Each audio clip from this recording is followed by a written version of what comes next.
اعوذ باللہ من الشیطان الرجیم، بسم اللہ الرحمن الرحیم۔ السلام علیکم ورحمۃ اللہ وبرکاتہ۔ امید ہے کہ آپ ابا خیریت سے ہوں گے۔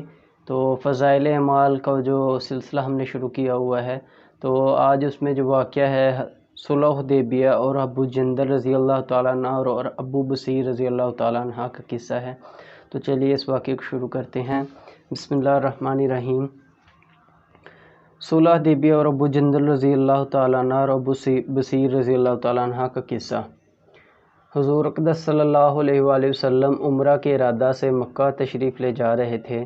کفار مکہ کو اس کی خبر ہوئی اور وہ اس خبر کو اپنی ذلت سمجھے، اس لیے مزاحمت کی اور حدیبیہ میں آپ کو رکنا پڑا۔ جانے سارے صحابہ رضی اللہ تعالیٰ عنہ ساتھ تھے، جو حضور صلی اللہ علیہ وآلہ وسلم پر جان قربان کرنا فخر سمجھتے تھے، لڑنے کو تیار ہو گئے، مگر حضور صلی اللہ علیہ وآلہ وسلم نے مکہ والوں کی خاطر سے لڑنے کا ارادہ نہیں فرمایا اور صلح کی کوشش کی، اور باوجود صحابہ رضی اللہ عنہ کی لڑائی پر مستعدی اور بہادری کے، حضور اکرم صلی اللہ علیہ وآلہ وسلم نے کفار کی اس قدر رعایت فرمائی کہ ان کی ہر شرط کو قبول فرما لیا۔ صحابہ رضی اللہ عنہ کو اس طرح دب کر صلح کرنا بہت ہی ناگوار تھا، مگر حضور صلی اللہ علیہ وآلہ وسلم کے ارشاد کے سامنے کیا ہو سکتا تھا کہ جانسار تھے اور فرما بردار، اس لیے حضرت عمر رضی اللہ تعالیٰ عنہ جیسے بہادروں کو بھی دبنا پڑا۔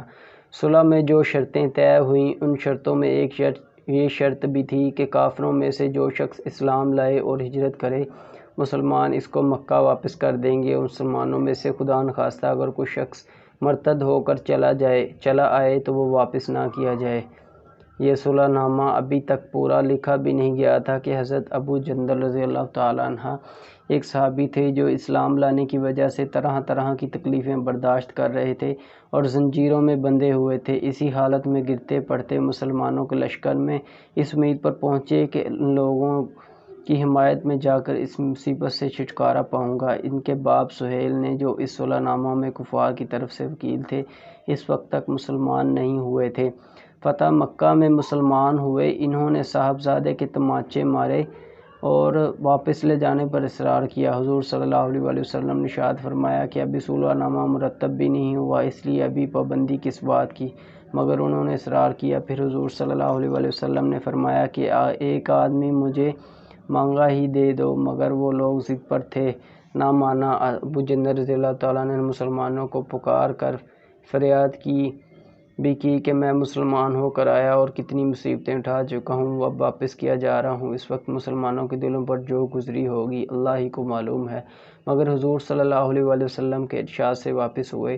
حضور صلی اللہ علیہ وآلہ وسلم نے تسلی فرمائی اور صبر کرنے کا حکم دیا اور فرمایا کہ عنقریب حق تعالی شانہ تمہارے لیے راستہ نکالیں گے۔ صلح نامہ کے مکمل ہو جانے کے بعد ایک دوسرے صحابی ابو بصیر رضی اللہ تعالیٰ عنہ بھی مسلمان ہو کر مدینہ منور پہنچے۔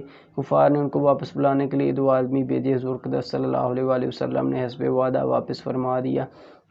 ابو بصیر رضی اللہ عنہ نے عرض بھی کیا کہ یا رسول اللہ، میں مسلمان ہو کر آیا، آپ مجھے کفار کے پنجہ میں پھر بھیجتے ہیں۔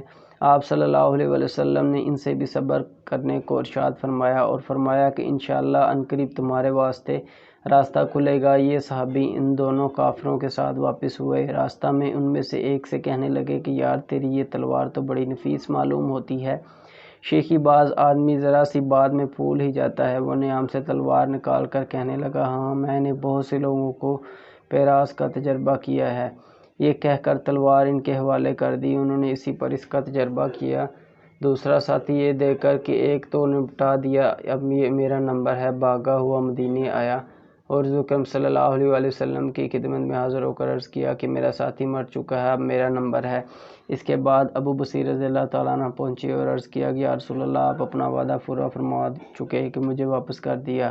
مجھ سے کوئی عہد ان لوگوں کا نہیں ہے جس کی ذمہ داری ہو، وہ مجھے میرے دین سے ہٹاتے ہیں، اس لیے میں نے یہ کیا۔ حضور صلی اللہ علیہ وسلم نے فرمایا کہ لڑائی بھڑکانے والا ہے، کاش کوئی اس کا معین و مددگار ہوتا۔ وہ اس کلام سے سمجھ گئے کہ اب بھی اگر کوئی میری طلب میں آئے گا تو میں واپس کر دیا جاؤں گا، اس لیے وہ وہاں سے چل کر سمندر کے کنارے ایک جگہ آ پڑے۔ مکہ والوں کو اس کا قصہ حال معلوم ہوا تو ابو جندل رضی اللہ تعالیٰ عنہ بھی، جن کا قصہ پہلے گزرا، چپ کر وہیں پہنچ گئے۔ اس طرح جو شخص مسلمان ہوتا وہ ان کے ساتھ جا ملتا چند روز میں یہ ایک مختصر سی جماعت ہو گئی۔ جنگل میں جہاں نہ کھانے کا کوئی انتظام، نہ وہاں باغات اور آبادیاں تھیں، اس لیے ان لوگوں پر جو گزری ہوگی وہ تو اللہ ہی کو معلوم ہے، مگر جن ظالموں کے ظلم سے پریشان ہو کر یہ لوگ بھاگے تھے، ان کا ناطقہ بند کر دیا گیا۔ جو قافلہ ادھر کو جاتا اس سے مقابلہ کرتے اور لڑتے، حتیٰ کہ کفار مکہ نے پریشان ہو کر حضور صلی اللہ علیہ وآلہ وسلم کی خدمت میں عاجزی اور منت کر کے اللہ کا اور رشتہ داری کا واسطہ دے کر آدمی بھیجا کہ اس بے سری جماعت کو اپنے پاس بلا لیں کہ یہ معاہدہ میں تو داخل ہو جائیں، اور ہمارے